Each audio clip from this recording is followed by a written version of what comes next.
Greetings, BookTube. I'm Ryn Jackson, and you're watching Bundles and Books, a channel where I talk about books while playing Stardew Valley and fixing up the community center. This is my 5th check-in for my 52 books in 52 weeks challenge, and I'm going to talk about the next 14 books I read in 2020. That would be books 26 through 39 if you're keeping track. And I know it sounds like I picked all these numbers out of a hat, but I swear it makes sense. Honestly, I was going to do just 10 books, but the 10th book was The Diviners by Libba Bray, so I decided to include the whole series in this video. So, in this video, I'll be sharing my thoughts on the next 14 books I read in 2020 as part of my 52 books in 52 weeks challenge. If you want to know more about why I decided to challenge myself to read 52 books in 52 weeks in 2020, I've linked my first video about this down below. In that video, I'll also explain my rating system if you want to know more about how I rate books. Hopefully that will give you a better idea of exactly what I mean when I rate a book 3 stars or 5 stars. This is my rating system, so it's subjective to me and my tastes and my opinions. Your tastes and opinions might be different. If you loved a book that I didn't, I'm happy for you. I hope every book I pick up will be a 5-star read, and I wish the same for you and your reads. Additionally, I have linked below U.S. library resources that allow out-of-state or out-of-country individuals to check out books online. So now let's talk about the next 14 books I read in 2020. Instead of going in exact reading order, I'm going to group similar books together like I did in my last check-in. I'll start with YA again, and then we'll go from there. Before I get into specific books, I just want to give a blanket statement that I am not appreciating YA very much this year. I think it's simply that the types of themes that are common in YA are less compelling to me at this moment than the types of themes in adult fiction, which is not to say that those themes are any less important or valid, or that I'll never find them compelling again. Just that they're not for me at this particular moment in time. To that end, I want to remind you that I consider 3 stars to be a good rating. It means that I think fans of the book's genre would enjoy that book, and that the book is free from major artistic or technical errors. That said, I rated Geekerella by Ashley Poston 2 stars. Geekerella is a young adult contemporary romance from the Once Upon a Con anthology series and is heavily rooted in fan culture. It is also a fairy tale retelling, specifically Cinderella, obviously. It's part of a broader anthology series with other fandom-based fairy tale reimaginings. If you've ever been heavily involved in a fandom, particularly one like Star Trek, this might be a fun read for you. Or if you enjoy Cinderella retellings in YA contemporary romance. Outside of that, I don't think this has wide appeal. In this book, Elle Whittemore is obsessed with the classic sci-fi series Starfield. She grew up watching it with her father, who was a big-name fan and the founder of a major Starfield convention. He has since died, and she maintains a popular fandom blog as a way to feel connected to him. She wants to make a costume and win a cosplay contest at this year's convention, which will be judged by current Starfield actor and star Darian Freeman. So yeah, she's got to get her gown and get to the ball to meet the handsome prince. Overall, there were just more misses here for me than hits. The stepmother and stepsisters did not feel like real human beings to me at all. They were comically villainous, with no understandable motivation whatsoever. So any scenes involving them were barely tolerable to read, and that whole dynamic fell completely flat. If I'm going to enjoy a book, the protagonists and the antagonists need to feel like whole people with sensible motivations. I couldn't wait for this book to end, and I probably should have DNF'd it. I do not recommend this book unless the premise sounds very appealing.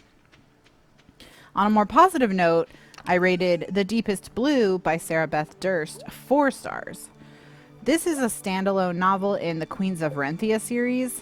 I have not read that series, but I didn't feel like that was an issue. The protagonist of this book is Mayara, a deep sea diver who lives in the island nation of Baleen. The oceans of Baleen are full of malicious spirits, and the islanders live under constant threat of attack. The book opens on the morning of her wedding to a local artist named Kilo. During the celebration, their island is attacked by these spirits, and in order to protect her village, Mayara uses her hidden power to control the spirits. After the spirits retreat, she is taken into custody by the queen's soldiers and imprisoned on an island filled with malevolent spirits without food, water, shelter, or any tools except her magic. If she survives the island, Mayara will be made an heir to the queen. Her sole purpose in life will be to help her control the spirits, and she will never see her family again. Mayara is a complete badass and a great protagonist. Her goals and motivations are very clear, and she is laser focused on achieving them. Her sense of right and wrong are very well developed, and they lead her to question the righteousness of the society that she lives in. There were some issues with pacing for me, and the conclusion felt a little rushed. It would have benefited from being a little bit longer, I think. That said, it's still a great read. I think fans of the younger end of YA or even older middle grade readers would appreciate it.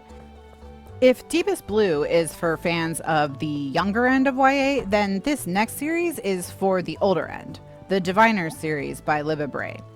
I rated this series 3 stars, and it is my habit to give ratings to series as a whole. This is partially because I typically do not read unfinished series, and I prefer to marathon series whenever possible. With a linear series, I consider the series to be the complete work. So this does not apply to an anthology series like Once Upon a Con, where reading order does not matter. This particular series consists of 4 books: The Diviners, Lair of Dreams, Before the Devil Breaks You, and The King of Crows. The books are YA fantasy and set in an alternative version of 1920s New York where magic exists. There are elements of both romance and horror, and there is a large and diverse cast of characters. I thought the setting and world building were phenomenal. I want to give Libba Bray full credit for this version of the Gilded Age. Additionally, her social commentary and her inclusion of diverse identities, including ability, race, and sexuality, were excellent. Those elements were very strong. But the plot and the character development were lacking. In particular, the individual book antagonists were weak, as were the 2 overarching antagonists. I think the books needed to be either darker or lighter. As it is, they strike this weird tone where the villains are maybe too much for traditional urban fantasy, but not intense enough for horror fantasy. And overall, I think the books would have been better if she'd leaned into the horror more, because the actions of the villains, particularly the human villain, are truly horrifying. I mean, we're talking about people literally planning a genocide. There were also pacing issues with the plot for sure. I often had a feeling like my time was being wasted, and I would wish that a particular plot thread would just end already. The last book was particularly egregious here, but it wasn't the only book with this issue. Character diversity was great, as I said, but development was not. For example, one of the characters is clearly made out to be an alcoholic, but that isn't explored in any meaningful or impactful way. And I thought there was too much of some less interesting characters and not enough of more interesting ones. The main love triangle was bland as could be, and I couldn't have cared less about any of the 3 characters in it. Its conclusion was also obvious, which is always irritating.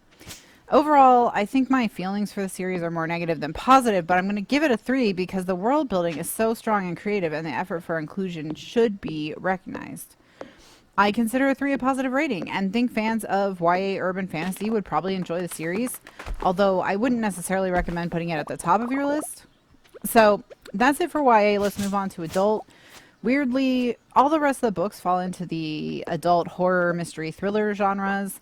I say weirdly because I read most of these books in March and April, which aren't exactly months known for their creepy vibes.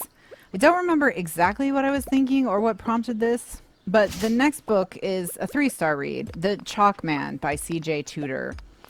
This is a psychological thriller that centers a white middle-class man attempting to solve a crime from his childhood that has come back to haunt his present. I'm definitely getting tired of this type of mystery thriller. In this one, in 1986, our main character Eddie and his friends use drawn chalk men as a secret code. They draw these stick figures for one another as hidden messages. And one morning, they find a chalk man that leads them into the woods where they find the dead body of a teenage girl. 30 years later, Eddie gets a letter containing the same chalk man he and his friends saw when they found the body. He soon learns that all his old friends received the same note. And when one of them is killed, Eddie is determined to figure out what happened in 1986 and save himself. This book does have the interesting angle of the main point of view character being both an alcoholic and at risk of early onset dementia.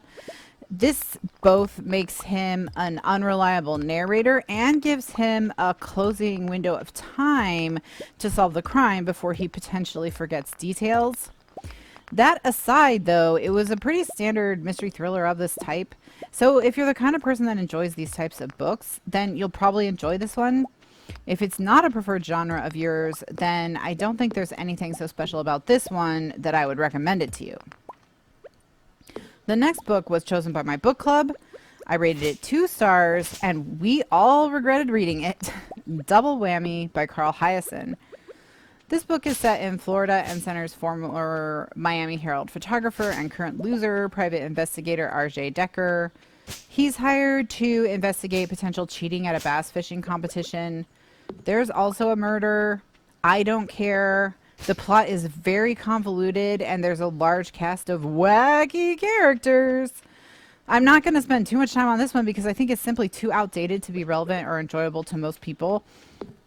It's very much of its time, as are most of the themes and issues it explores. The N-word is used over a dozen times, admittedly by racists who are the main character and author clearly condemn, but that's just not necessary to include to indicate a person sucks. The representation and treatment of sex workers is abysmal. There's a particularly weird scene where a hitman beats 2 pit bulls to death and then carries one of their heads around for the rest of the book. The only reason that it is getting 2 stars and not 1, because I did really, really hate it, is because it's technically well written, and the particular environmental themes it explored at the time were responsible for major changes in how Floridians handled the preservation of the Everglades. So I recognize that the author and the series have had a significant cultural impact. That said, please do not read it. There are better books from that era that explore the same themes without being repulsively offensive. Do not recommend. Man, this batch of books is so unpleasant to talk about. Yikes. The next one's a little better. The One by John Mars. I rated this book 4 stars. In this version of reality, the technology exists to tell you who your soulmate is.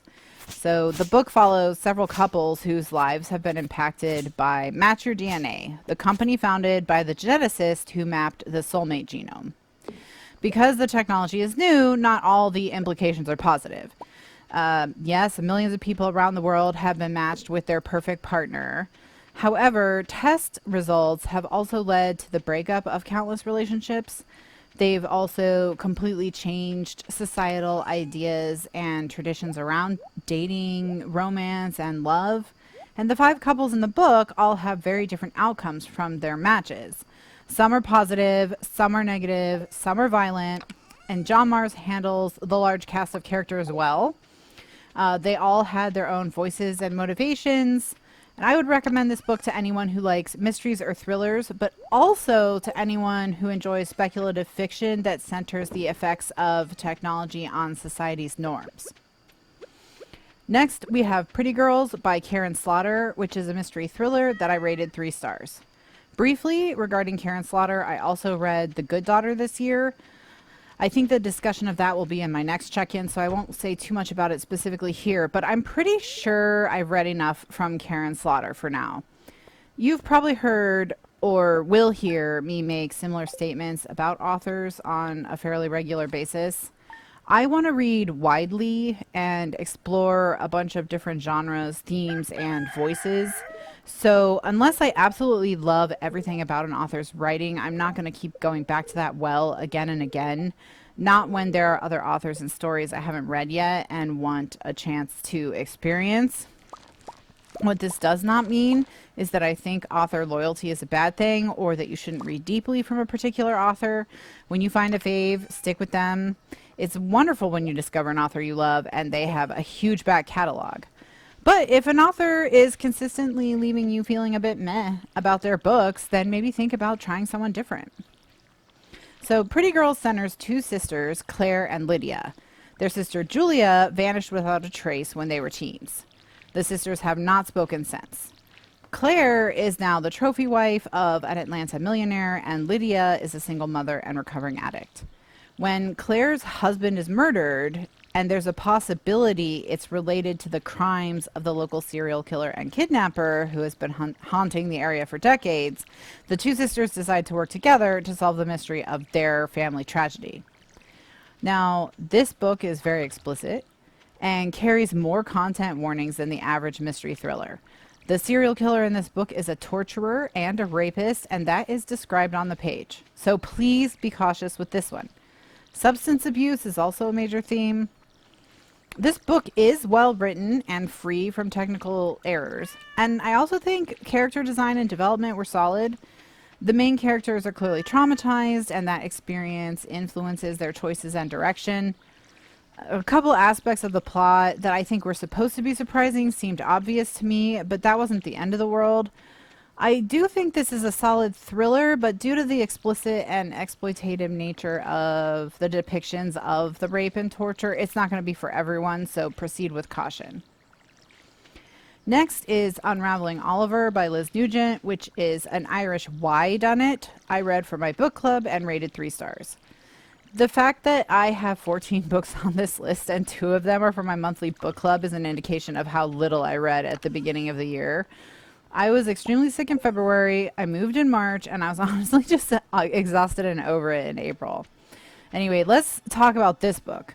One night, seemingly out of nowhere, beloved children's author Oliver Ryan savagely assaults his illustrator and wife Alice and leaves her for dead.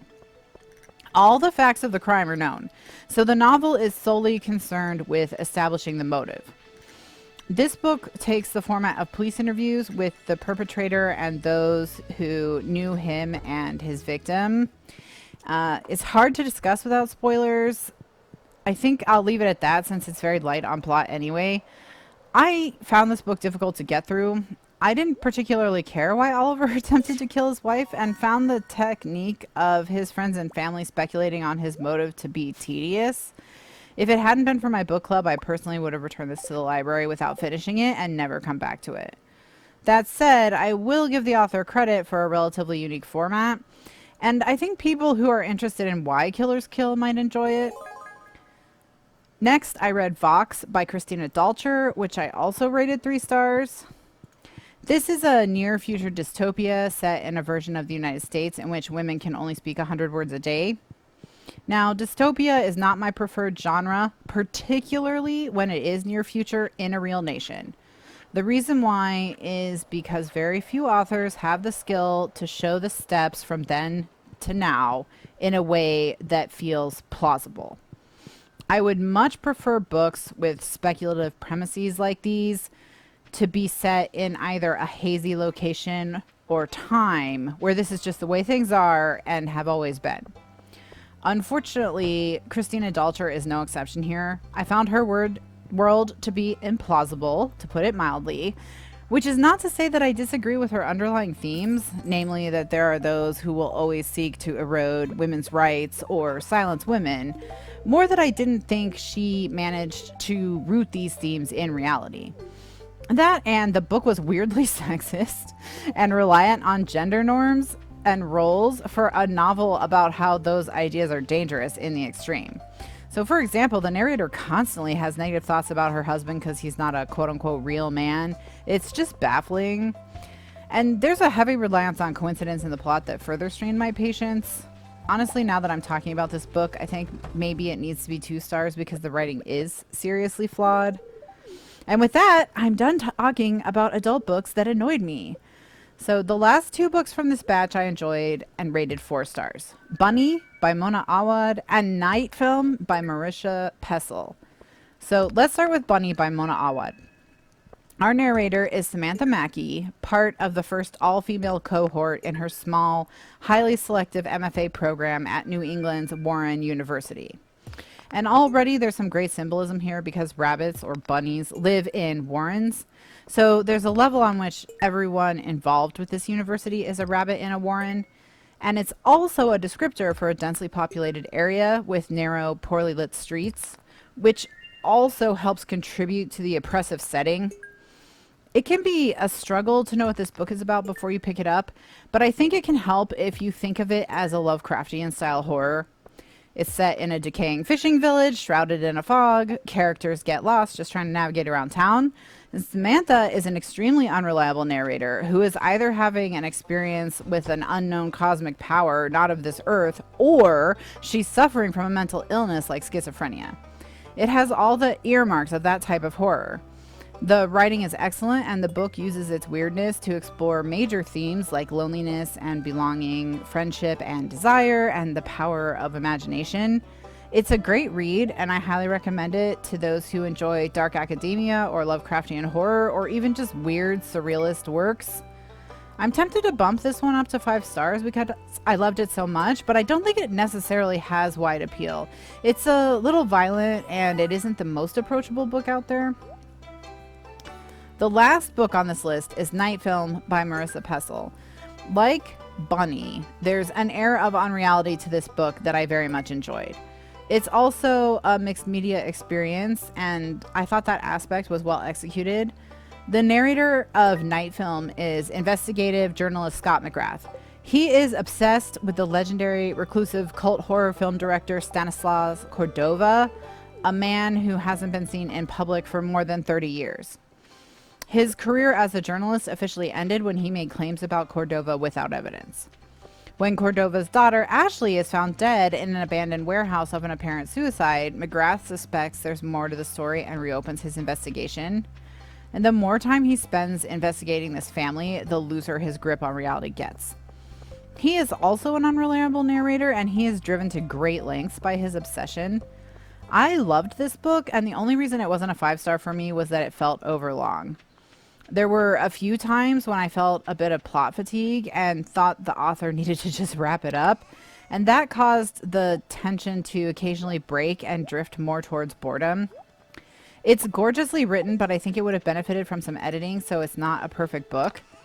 That said, I highly recommend it. If it sounds at all interesting to you, I suggest you check it out. So those are the next 14 books I read in 2020. What's interesting to me about these 14 books in particular is how honed my tastes are getting as the year goes on. It's October when I'm recording this, so I read these books 6 months ago. And each of these books taught me a lot about my tastes, and because of that, I just don't have such long streaks of so many meh books in a row anymore. The last couple of months have been great reading months for me, and I anticipate having an even better reading year in 2021. Because I now know, for example, that I'm sick of mystery thrillers that center upper middle class or rich white people solving a crime from their childhood that somehow come back to haunt them as an adult. I'm looking for books from that genre to center diverse characters and bring fresh storylines to the table. And that's just one example of something I've learned about my tastes, but of course there are others. So let me know if you've read any of these books and what you thought in the comments down below. I'd love to hear your thoughts on these books or similar books that you think I need to check out. Please like this video and subscribe to my channel if you haven't already. I play Stardew Valley and I talk about books, so if you like either of those things, this channel may be for you. I hope you're having a wonderful week, and I wish you all the best in your reading adventures.